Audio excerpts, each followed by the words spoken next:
کتنا حسین موسم ہے، جمال نے دل میں سوچا۔ موسم خزاں جمال کا پسندیدہ ترین موسم تھا، جب گرمی اور سردی کے سنگم پر درخت اپنی پرانی پتوں سے دامن جھاڑ لیتے ہیں تاکہ بہار میں نئے پھول پات سے ایک بار پھر ڈالی ڈالی جی اٹھے۔ جمال نے دل میں سوچا کہ کچھ تہذیبوں میں لوگ خزاں کو مایوسی، بے وفائی یا ہجر کا استعارہ سمجھتے ہیں۔ یہ کس قدر غلط سوچ ہے۔ انسان کو بظاہر یہ پیر اجڑے دکھائی دیتے ہیں، لیکن در حقیقت پتجھڑ کا ہونا درختوں کے حیات و نشوونما کے لیے ایک لازمی چیز ہے۔ اس موسم میں جو درختوں اور پودوں پر رنگ آتے ہیں انتہائی خوشنما ہوتے ہیں، اور صدیوں سے انسان ان رنگوں سے محظوظ ہوتا آیا ہے۔ ہاں، یہ الگ بات ہے کہ اب 22ویں صدی میں ان رنگوں میں پہلی سے شدت اور رعنائی نہیں رہی۔ اس کی وجہ یہ ہے کہ گلوبل وارمنگ کی وجہ سے موسم گرما طویل ہوتا گیا ہے، اور اب موسم خزاں کچھ تاخیر سے آتا ہے۔ 21ویں صدی کے وسط تک شکاگو کے علاقے میں موسم خزاں اکتوبر ہی میں شروع ہوتا تھا، لیکن رفتہ رفتہ گلوبل وارمنگ کے باعث اب یہ موسم نومبر میں جا کر شروع ہوتا ہے۔ اچانک ایک سرد ہوا کا جھونکا آیا اور جمال کو جسم میں جھرجھری محسوس ہوئی، اور اس کو احساس ہوا کہ نتاشا کی خواہش کے برخلاف اس نے جیکٹ نہ پہن کر شاید غلطی کی ہے۔ پارک میں جاگنگ کرتے ہوئے اس کے ہاتھ پر بندھے ہوئے گیجٹ نے اس کو بتایا کہ اگر وہ چاہے تو اب لوٹ سکتا ہے، کیونکہ اس کا آج کے دن کی ورزش کی ضرورت پوری ہو گئی ہے۔ اس الرٹ کے ملنے پر جمال اپنے گھر کی طرف واپس پلٹا اور ایک بار پھر سے موسم کے بارے میں سوچنے لگا۔ کتنے افسوس کی بات ہے کہ 20ویں صدی کے اختتام میں ہی انسان کو اپنی ماحولیاتی تبدیلی بلکہ تباہی کا علم ہو گیا تھا، لیکن اس کا ازالہ کرنے میں مزید 200 سال لگ گئے، اور اب عالمی ماحول کو صنعتی انقلاب سے پہلے والی حالت میں لانے کے لیے کئی دہائیاں درکار ہوں گی۔ یہ سوچتے ہوئے جمال نے ایک اثر آگ بھری۔ غلطی کا ازالہ اور بہتری کی کوشش جتنی جلدی ہو کر لینی چاہیے، جمال نے تقریباً خود کلامی کرتے ہوئے سوچا۔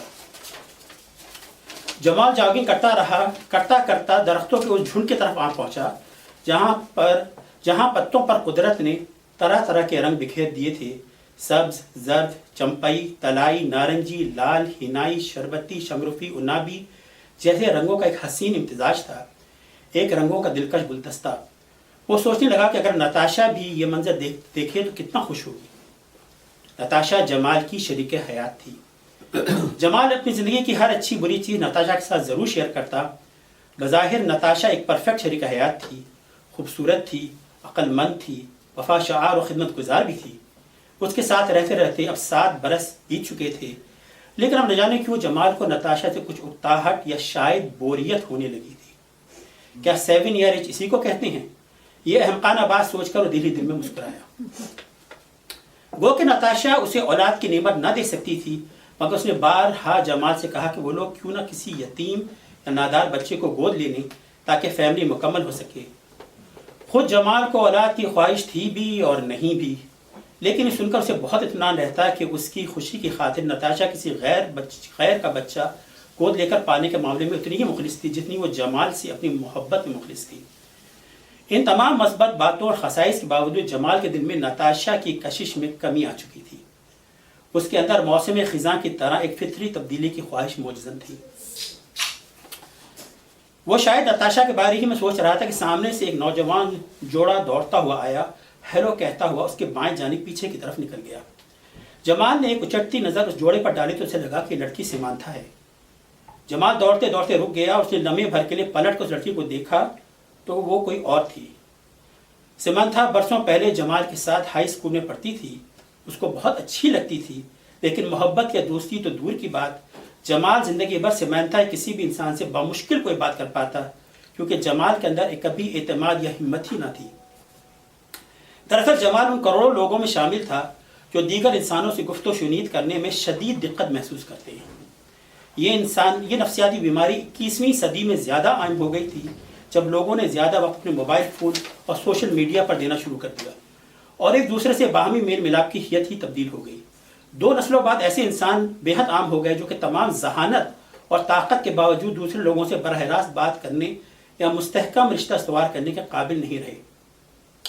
ایسے مریض تھراپی میں جاتے۔ جمال کے لیے نتاشا کی رفاقت نے اس نفسیاتی کمزوری میں اکسی کا کام کیا، اور جمال کو کافی حد تک اس عدم بیزاری اور سوشل انزائٹی سے نکالا۔ نتاشا کے آنے سے پہلے اور اپنی تعلیم سے فراغت کے بعد جمال نے سیمانتھا کو ڈھونڈنا چاہا، مگر اب 22ویں صدی کے اوائل میں پرائیویسی کی بابت سائبر قوانین اس قدر سخت ہو چکے تھے کہ کسی شخص کو بغیر اس کی رضا کے ڈھونڈنا تقریباً ناممکن تھا۔ شاید سیمنتھا نہیں چاہتی تھی کہ اسے تلاش کرے، یا شاید وہ مر کھپ گئی تھی۔